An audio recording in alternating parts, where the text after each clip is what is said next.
Hey there, I'm Dr. Gerry Crete, and you're listening to Be With the Word. Thank you for being with me. And this week, I'm starting with the 26th Sunday in Ordinary Time, but I'm actually going to be looking ahead. I'm actually trying to bring together several of the upcoming Sundays. I've been reflecting on the next 4 Sundays and what the readings are telling me. And I've been trying to integrate that with a psychological perspective. That's what this whole podcast is about, is integrating our faith with sound psychology. And I guess I just got ahead of myself looking at the readings because sometimes you have to take it into context. We're part of a liturgical season, or the different readings come together not just 1 week at a time, but they come together over time. And so I've really been reflecting and trying to gather together what is being said in these readings. I'll tell you what the major themes are that are coming to me. One of them is the question of attachment, right? Is the question of how we are attached to things that hold us down.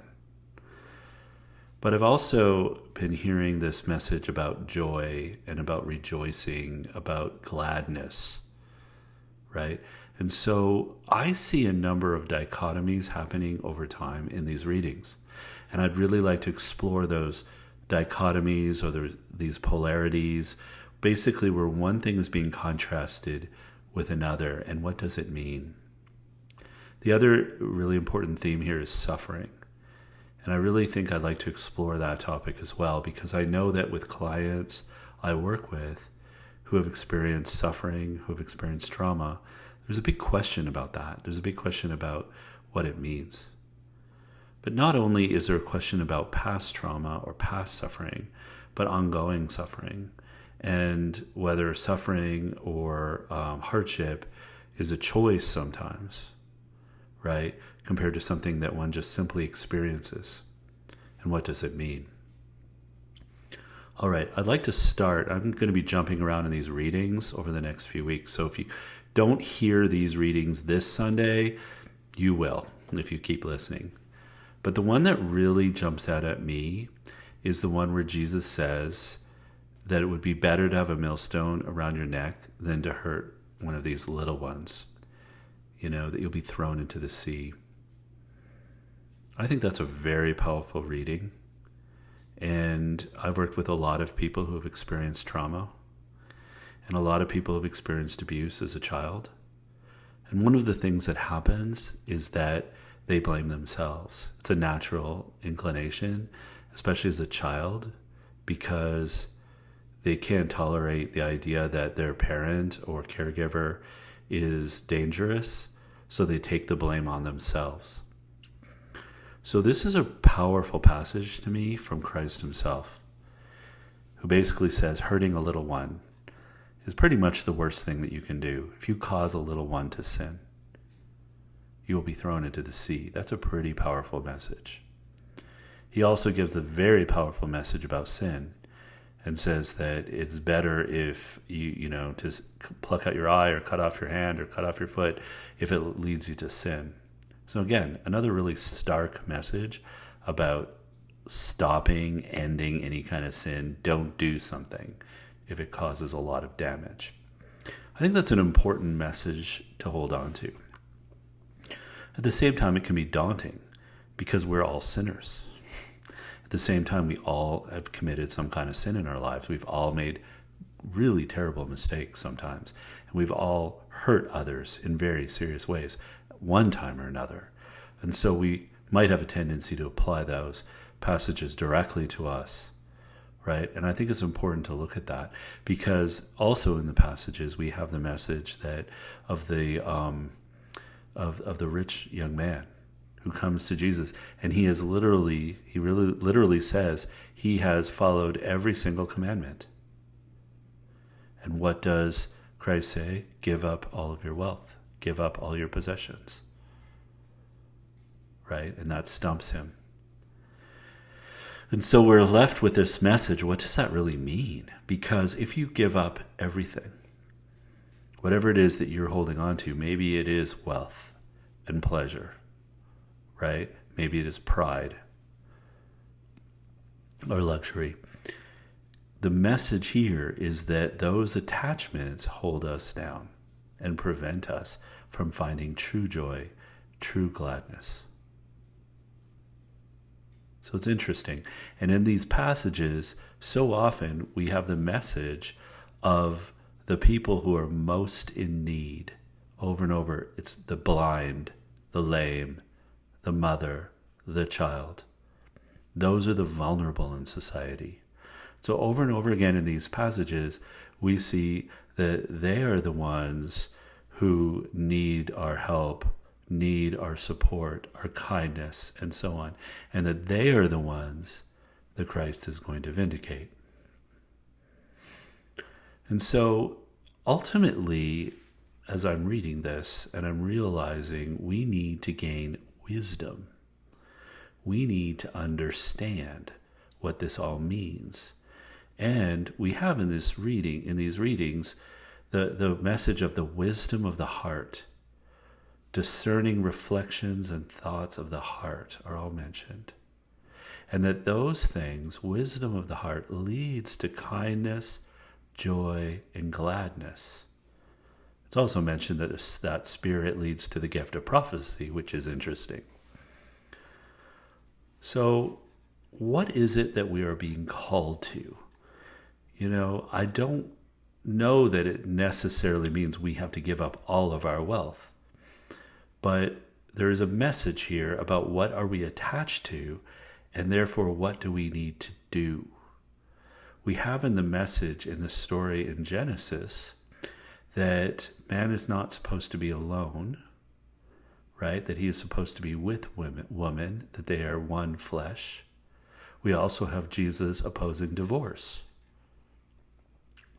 We find that in that union and in that connection, there is a sense of belonging, a bond. There's even the mention of prosperity and children, right? And so we get this idea that it is through connection, right? It is through caring for the unfortunate, caring for the oppressed, caring for the vulnerable, and in connecting with others in love that leads to prosperity, that leads to joy, that leads to gladness. So it's about letting go of attachments. It's about letting go of our need for self-sufficiency and just doing things for our own selfish goods, but doing things for others and connecting with others. And so even in the example that Jesus gives of divorce being a bad thing, it is generally in that time, especially the idea of divorcing a woman would have left her vulnerable. It would have meant no more children. It would have meant a lack of prosperity. It would have meant a terrible life for her. So that condemnation or hurting a child, all of those things hurt someone in need. Whereas the opposite of that means that we let go, we choose to sometimes even suffer, let go of things we were attached to, which might mean tears, which might even involve weeping. And that brings us to perfection and salvation. And we become brothers in Christ and we see the light. We have gladness and joy. So all those themes, they're not showing up in only one reading, but every message that I've just said there has been coming to me by reading all of these readings, trying to code them and notice the themes and bring them together. Okay, now I'd like to look at our own lives for a moment and reflect on how we can make this real in our lives now, and how we can examine our own lives for the kinds of attachments that are holding us back. So this led me to another kind of area that I've been exploring. I've been working especially with men who are trying to heal their sexuality. And what I've noticed is that within that, there is always some sort of fantasy. There is always some sort of desire or compulsion that is driven by acting out a fantasy. And on the surface, sometimes those fantasies just look disturbed or, very sinful, perhaps even. But if we look a little closer, we might find that there is an underlying need being expressed in that fantasy. And if there's a power dynamic at play in that fantasy, it reveals a deeper need. So how does this all connect to what I was saying before? Well, if you look at the examples that are given in these readings of little ones being hurt, it's a power dynamic. Somebody that is wealthy and enjoying luxury and pleasure at the expense of a widow or at the expense of a blind person, there is a power dynamic. I am benefiting by having power over someone else. I am benefiting by not sharing. I'm benefiting by not helping. Right? And so I believe that these readings, the scriptures, are calling us to get out of that. And that means breaking the power struggle. But in order to do that, we need to change our internal, if you will, fantasy or our internal dynamic. So if in my dynamic I have been hurt, let's say I've been traumatized in some way as a child, my fantasy might involve getting power over others. Hey, maybe it's a revenge fantasy. It could be a sexualized fantasy where I have sexual power over someone else, or some other dynamic of power. It might be where I become very competent, through my own ambition, and I have power over other people in a business setting. There are lots of ways in which we can have power over another person. And that need for power, in whatever way it expresses itself, usually reflects a deeper need that took place when we felt powerless. All right. Hope you're following me. Because the next step here is going to how do we break free of that attachment? Because that's an unhealthy attachment to the need for power.